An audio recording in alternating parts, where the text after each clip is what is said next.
ত্যাগ, সংযম এবং মহিমান্বিত আনন্দের মহোৎসব। দীর্ঘ 1 মাসের রোজার সাধনা, আত্মশুদ্ধি এবং ইবাদতের পর আকাশ জুড়ে যখন ঈদের চাঁদ ওঠে, তখন ঈমানওয়ালা মুমিনদের হৃদয়ে বয়ে যায় প্রশান্তির হাওয়া। আমাদের মনে প্রশ্ন জাগে, ঈদ উৎসব আসলে কি? আসলে ঈদ কোনো উৎসব নয়, এতে লুকিয়ে আছে এক গভীর জীবন দর্শন। ঈদ মানে শুধুই নতুন পোশাক পরা এবং ভালো ভালো খাবার খাওয়া এবং ঘোরাফেরা নয়। अस्सलाम वालेकुम। आप साहब को ईद की बहुत बहुत मुबारकबाद है। अच्छा, ये जो है आपका सेल हो रहा है या आप सोशल वर्क कर रहे हो?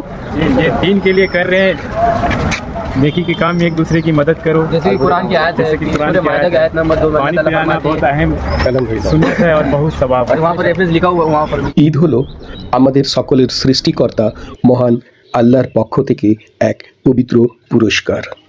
এই পবিত্র রমজান মাসে মুসলিমেরা ধৈর্য, সংযম এবং ত্যাগের কঠিন পরীক্ষার পর এই বিশেষ খুশির উপহার পায়, যার নাম ঈদ উল ফিতর। এই রমজান মাস থেকে ঈদ পর্যন্ত আমরা যদি লক্ষ্য করি পবিত্র মানসিকতায়, তাহলে বুঝতে পারি কষ্টের পরেই আসে সত্যিকারের আনন্দ এবং জীবনে অনেক সংশোধন হতে পারে অনেক নেগেটিভ আচরণ, অনেক কুকর্ম থেকে। ঈদের নামাজে যখন ধনী দরিদ্র, রাজা প্রজা, বস স্টাফ সবাই কাঁধে কাঁধ মিলিয়ে এক কাতারে দাঁড়ায়, তখন অনুভব করা যায় আমাদের সকলের মহান সৃষ্টিকর্তা আল্লাহর কাছে সবাই সমান। পৃথিবীর সকল মানুষ একই স্রষ্টার সৃষ্টি এবং মানবতাই মানুষের সবচেয়ে বড় পরিচয়। ঈদের খুশিতে, ঈদের নামাজের আগে অভাবী মানুষদের হাতে তাদের ন্যায্য অধিকার পৌঁছে দেওয়া ইসলামে মানবতাবোধের সবচেয়ে বড় পরিচয় দেয়। এই অধিকারকে বলা হয় ফিতরা, জাকাত, দান।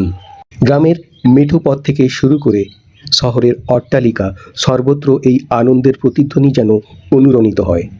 আসুন এই ঈদের শিক্ষাকে কাজে লাগিয়ে আমরা আরও বেশি মানবিক হই, অসহায় মানুষদের পাশে দাঁড়াই এবং পৃথিবীতে শান্তি ও সম্প্রীতির বার্তা ছড়িয়ে দিই। ঈদ মানে মনের কলুষতা দূর করা, শত্রুতা ভুলে গিয়ে বন্ধুত্বের হাত বাড়িয়ে দেওয়া। ঈদ মানে প্রবীণ ও ছোটদের প্রতি যথাযথ সম্মান ও ভালোবাসা প্রদর্শন করা। পৃথিবীর সকলকে পবিত্র ঈদ উল ফিতরের অনেক অনেক শুভেচ্ছা ও ভালোবাসা। ঈদ মুবারক।